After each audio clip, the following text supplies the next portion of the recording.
Hello everyone, how are you all? After a long time, welcome back to my YouTube channel.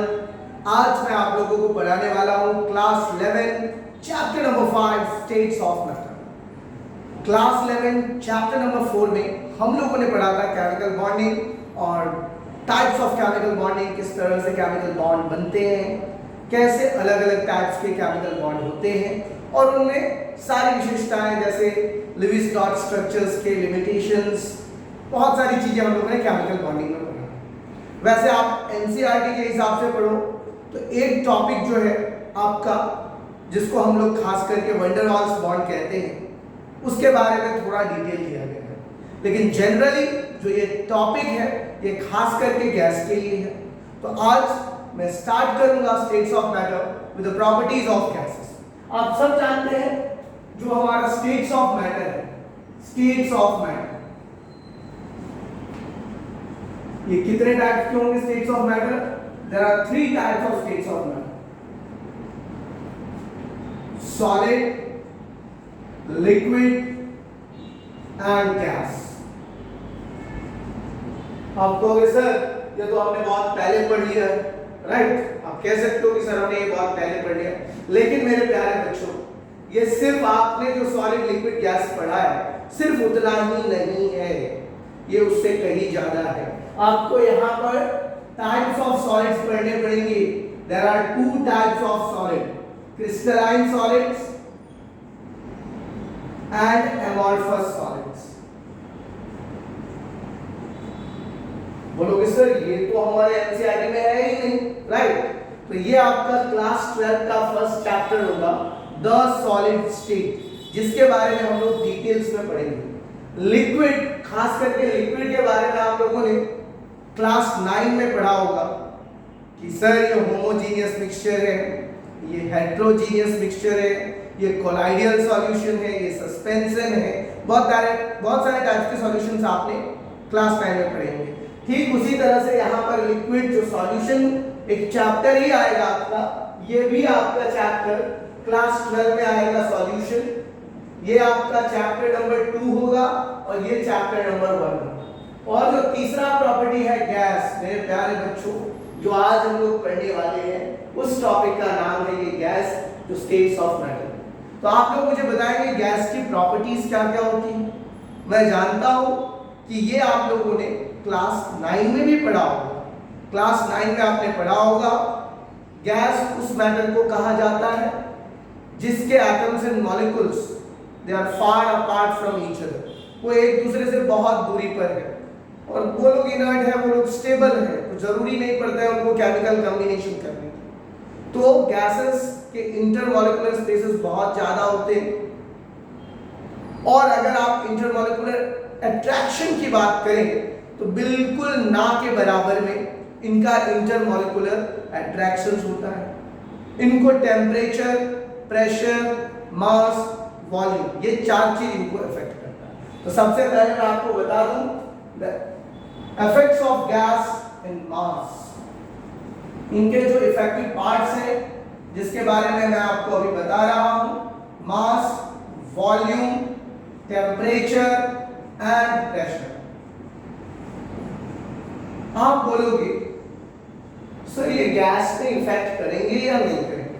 मैं आपको एक छोटा सा example देना चाहता हूं। आप लोग आजकल का फैशन हो गया डिओ लगाना, आप लोगों को पता होगा, बॉडी डिओड्रेंट्स, उसके बाद परफ्यूम्स। आजकल तो इतने फैशन टेक्नोलॉजी चलने लगा है कि लोग डिफरेंट टाइप्स के परफ्यूम्स भी यूज करते हैं। इस तरह का परफ्यूम, उस तरह का परफ्यूम लोग यूज करते हैं। तो यहाँ पर अगर मैं बात करूं मास का, तो क्लास 11 में चैप्टर नंबर 1 में आप लोगों ने पढ़ा होगा नंबर ऑफ मोल्स। किसी भी कंपाउंड का अगर आपको नंबर ऑफ मोल्स निकालना है, किसी भी एटम का नंबर ऑफ मोल्स निकालना है, तो उसका एक फॉर्मूला होता है given mass by molar mass या मॉलिक्यूलर मास।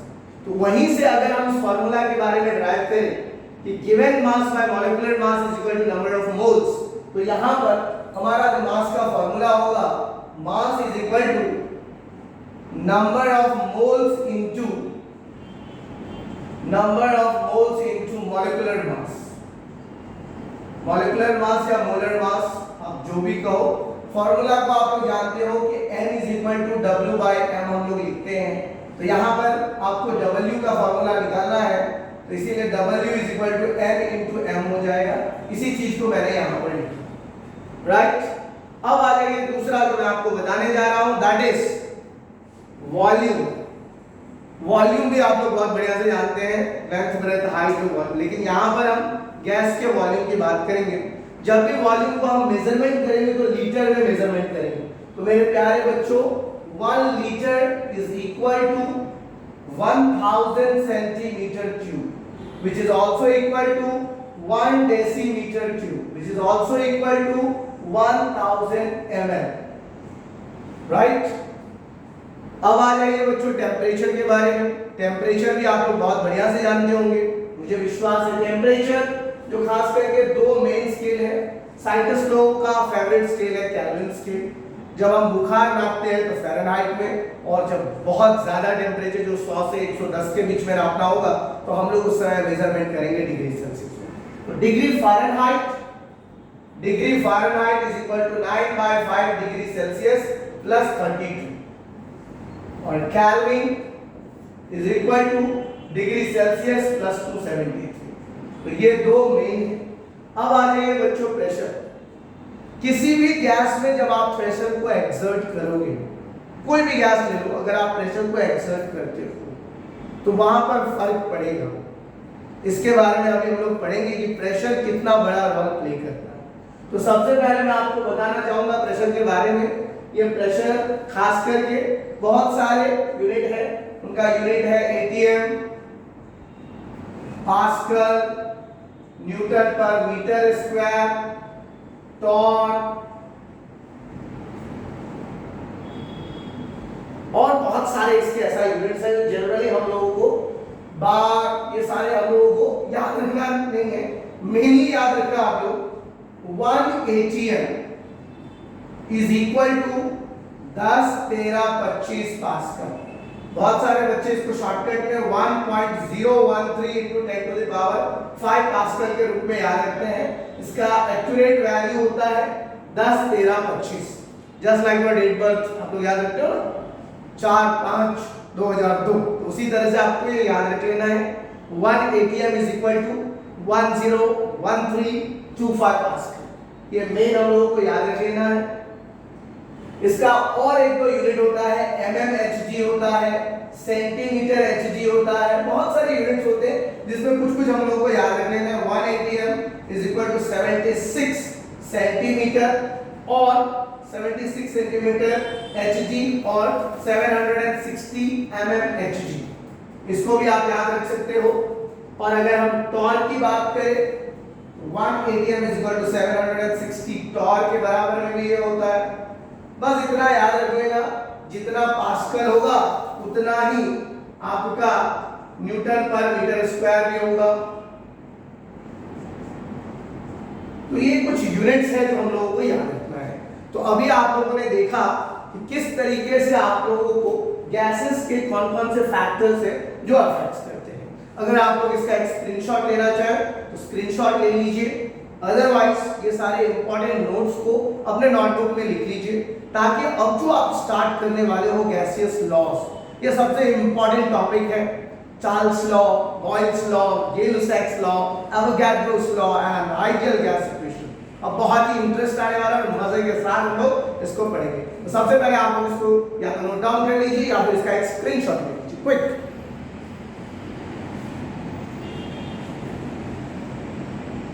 होप आप लोगों ने स्क्रीनशॉट ले लिया होगा। अब चलिए हम लोग गैसेस लॉस के बारे में चलते हैं।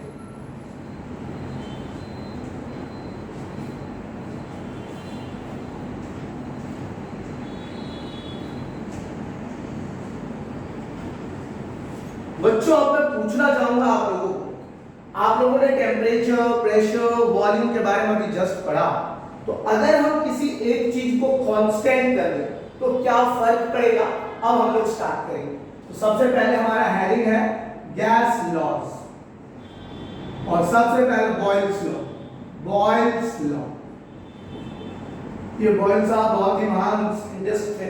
इन्होंने कहा at constant temperature pressure of a gas is inversely proportional to volume or volume is inversely proportional to pressure at constant temperature. याद रखना इस वर्ड को, at constant temperature. टेम्परेचर में अगर कोई छेड़खानी नहीं करोगे तो आपका वॉल्यूम जो है प्रेशर के इनवर्सली प्रोपोर्शनल होगा। तो हमें पता है जब हम प्रोपोर्शनल हटाते हैं तो कुछ ना कुछ कांस्टेंट लगाते हैं। P is equal to K into 1 by P। PV, इस P को हमने इधर ले आया तो PV is equal to K हो गया। अगर हम किसी दो गैस को कंपेयर कर रहे हैं तो P1 V1 is equal to P2 V2, ये हमारा लॉ हो जाएगा। इस इक्वेशन के अंतर्गत अगर आपको कोई दो गैस का वॉल्यूम दिया रहे और किसी एक गैस का प्रेशर दिया रहे और आपको पूछा जाए कि भाई साहब आपको सेकंड गैस का प्रेशर निकालना है, तो क्या आप लोगों से निकल जाएगा? मैं आपको बताता हूं, जस्ट सपोज कीजिए P2 इज इक्वल टू क्या हो जाएगा, P1 V1 upon V2। As for example, just suppose कीजिए मैंने आपको यहां पे कहा मैं आपको प्रेशर दे रहा हूं mmHg के तौर पर। At 760 mmHg the volume of one gas is 400 ml. So at what pressure the volume of gas will be 800 ml. 800 ml. At what pressure the volume of gas will be 800 ml. अगर इस तरह का question दिया है तो आपको सिर्फ और सिर्फ ये फार्मूला को यूज करना है। P2 is equal to हो जाएगा P1 V1 मतलब 760 into 400 upon 800, तो 400 2 जा 800 2 3 जा 6 2 8 जा 60, तो ये P2 हो जाएगा हमारा 380। चूंकि यहाँ पे mmHg में प्रेशर दिया हुआ है तो आपको भी यहाँ पर mmHg में ही लिखना है। Got it? तो इस तरह का क्या क्वेश्चन देगा तो आप लोग बना लोगे। चलिए मैं आप लोगों को एक क्वेश्चन देता हूं। If at 2 atm the volume of gas is 500 ml, so what will be the volume of gas when the pressure is 1 atm? बोलोगे सर ये तो मैं बिना देख के बता दूंगा, है ना। P1 V1 by P2 तो सीधा सीधे हो जाएगा 1 लीटर, राइट। कैसे लिखोगे इसको आप लोग? P V2 is equal to what? तो आपका फॉर्मूला है बच्चों P1 V1 is equal to P2 V2। तो अगर आपको V2 निकालना है तो P1 V1 by P2, P1 की वैल्यू है 2 atm, V1 की वैल्यू है 500 ml और P2 की वैल्यू है 1 atm, तो that will be 1000 ml which is also equal to 1 liter, right. तो अगर इस तरह का क्वेश्चन दिया जाए तो क्या आप लोग सॉल्व कर लोगे? ये बॉयल्स लॉ है बच्चों। अगर आप इसके ग्राफ्स के बारे में बात करोगे तो इसके 4 ग्राफ्स होंगे अलग अलग प्रेशर बाय वॉल्यूम का, विद रिस्पेक्ट टू वॉल्यूम और प्रेशर की अगर आप बात करोगे तो किस तरीके से प्रेशर और वॉल्यूम आपस में इनका ग्राफ होगा।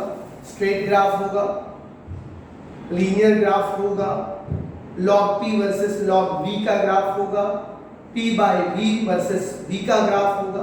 तो ये सारे ग्राफ्स के बारे में भी हम करेंगे हम लोग, लेकिन उससे पहले हम लोग गैसेस लॉ के बारे में पढ़ लेते हैं। अगर आप लोग चाहो तो इसका एक स्क्रीनशॉट ले सकते हो, अदरवाइज अपने नोटबुक में अगर आप लिखना चाहो तो इसको लिख सकते हो। आप लोगों ने स्क्रीनशॉट ले लिया होगा। अब हम लोग चलते हैं चार्ल्स लॉ के बारे में। ये था बॉयल्स लॉ, अब हम लोग पढ़ेंगे चार्ल्स लॉ।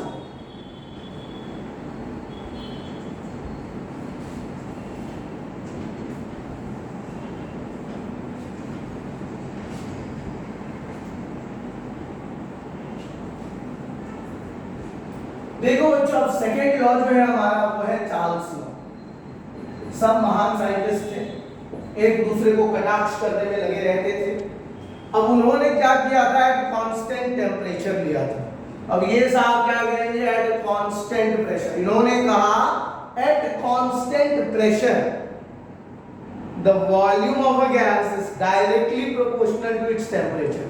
मतलब अगर तुम टेम्परेचर बढ़ाओगे तो वॉल्यूम भी बढ़ेगा। तो at constant pressure the volume of gas is directly proportional to temperature at constant pressure। तो इन्होंने कहा V is equal to KT, तो V by T is equal to K, V1 by T1 is equal to V2 by T2 बराबर। यहां पर हमने देखा कि अगर किसी भी गैस का जो वॉल्यूम है, अगर हमारा टेम्परेचर अलग अलग दिया हुआ है, टेम्परेचर आपको वही सेम गैस रहेगा, अगर उस सेम गैस का वॉल्यूम और टेम्परेचर का रिलेशन पूछेगा तो क्या करोगे आप, ये वाला चार्ल्स लॉ वाला फार्मूला लगाओगे, V1 by T1 is equal to V2 by T2। तो अगर हम जैसा सपोज कीजिए बच्चों at 25 degree Celsius the volume of a gas is 350 ml, so what will be the volume of a gas at 10 degree Celsius? ये हो गया आपका V2 बराबर 1, V2 बराबर 1, V1 बराबर 350 ml, T1 बराबर इतना, T2 बराबर इतना। तो सबसे पहले क्या करोगे बच्चों, इसको अगर आप लोग चेंज करना चाहे तो सबसे पहले केल्विन में चेंज करने की कोशिश करोगे, राइट? किसमें चेंज करोगे, केल्विन में चेंज करने की कोशिश करोगे। तो भी पढ़ने के लिए आ गए, पढ़ेगा तुम आ जाओ, चलो इधर आ, चल जल्दी से निकल बच्चा, आ जा, चलो जल्दी आ जाओ। चलिए हम बात कर रहे थे यहाँ पर अगर हमारा टेम्परेचर T1 25 डिग्री सेल्सियस मतलब 273 प्लस 25 केल्विन, तो 298 केल्विन, T2 बराबर 273 plus 10 that is equal to 283 kelvin बराबर। ये आपका डिग्री सेल्सियस में, उसको सीधे केल्विन में चेंज करो। V1 350 ml, V2 बराबर 1।